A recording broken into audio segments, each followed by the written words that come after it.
Another important adjustment concerning the rear brake is the light. You can adjust the light switch to determine when the tail light, the brake light, comes on. Now you can see the brake light in the window there, and as is, I'm just operating the front brake. There's no adjustment there, but that's how I can check the light. And I can do the same with the brake pedal here, and if I do that, it's a harder one. There you can see the light turning on. So as is, let me just take it off ignition. As is, it's taking a whole lot of effort to exert on the brake pedal, a whole lot of distance to travel before the light switches off. I want to set the switch so as soon as I tap the pedal, say 5 millimeters of travel, the brake light is activated. And this is done here. You don't have to remove this bracket because it doesn't need any tools. I just did it so I can show you what I'm doing. Here is the brake light switch, this whole thing. It's got the spring attached to it, and the spring has a hook.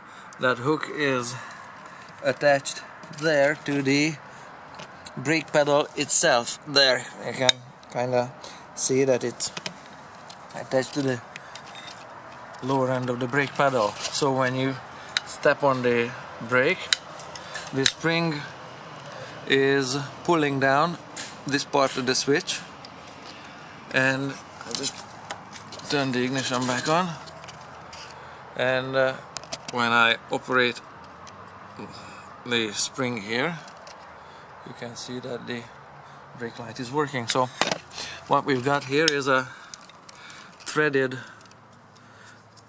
switch, and this is where it doesn't need tools. You can just spin it with your hand, and if you spin it like so, you can see that this exposed thread is either less or more.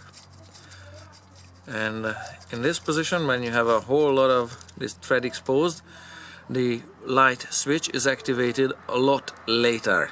I don't want that. I want to have the light switch activated early on. So I'm gonna try that one, see how that works. It's really hard to do it with one hand, but there. If I move the brake pedal this much, then the light comes on. It's a lot better than it was. Let me just adjust it a little more to make it just a little,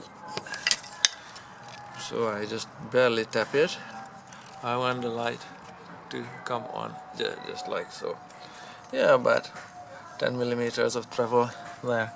And I'm just gonna put the bracket back on with the thread lock. See the red thread lock on it, also on the board. So this one this bracket doesn't have to come off. You can just usually fit your finger around it and do it, but I just did it for this video. So I'm good to go for thread lock.